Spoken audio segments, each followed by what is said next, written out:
The Star Horse Intermediate, B1. That was not an ordinary night. The sky was clearer than ever, and the stars seemed too perfectly aligned, as if they were following an ancient design, forgotten by time. No horse noticed. None of them knew, but the sky knew. That night, in a simple stable, a foal was born. His cry was soft, almost shy, as if he did not want to disturb the silence of the universe. When his mother pulled him close, something glowed gently. Two small folded wings, soft, like cloud petals. The wind blew lightly, the stars blinked one last time, and then everything returned to normal. No one knew. But a prophecy horse had just been born. His name was Ariel. Ariel grew like any other foal. He ran through the fields, fell down, stood up again, and laughed out loud. But there was something that made him laugh even more. When no one was watching, when the sky was open, Ariel opened his wings and flew. Not too high, not too far. Just enough to feel that the world was big and that he was part of it. The other children laughed, played with him, and asked him to do it again.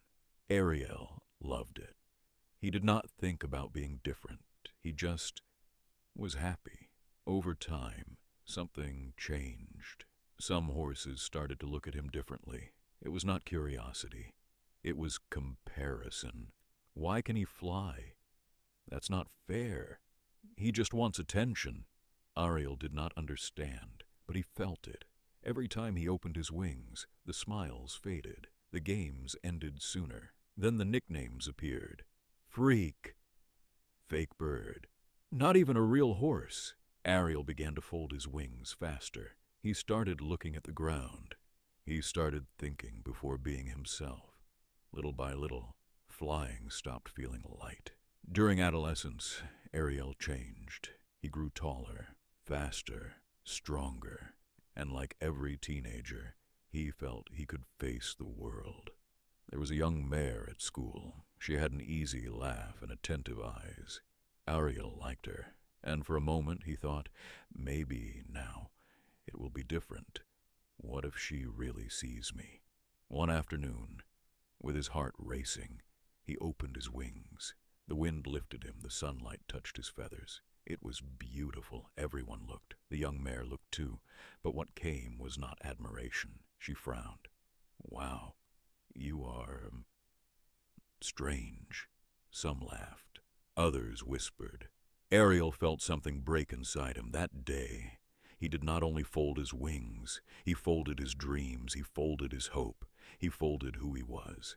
After that, Ariel never flew again, not in secret. Not alone, he grew up like a normal horse. He worked, he helped, he met expectations. But whenever he felt the wind, something hurt inside. He believed that to avoid hurting others, to avoid jealousy, to avoid becoming a target, he needed to be smaller.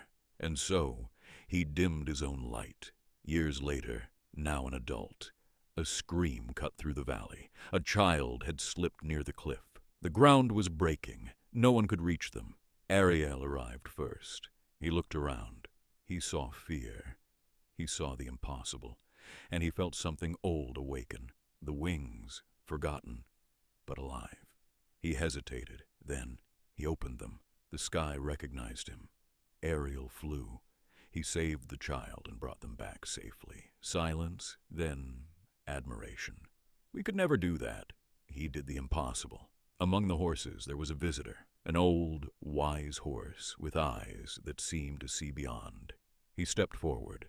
At last, he said, the Star Horse, and he told them about the aligned night, about the ancient prophecy, about the leader who is born every 1,000 years.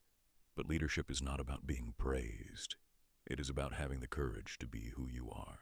The horses who once mocked him began to cry. They asked for forgiveness. Ariel did not become a king, but he became whole. And he never hid his wings again. Because the world does not need less light. It needs those who have the courage to shine. Thanks for watching. Like, subscribe, and comment your favorite part.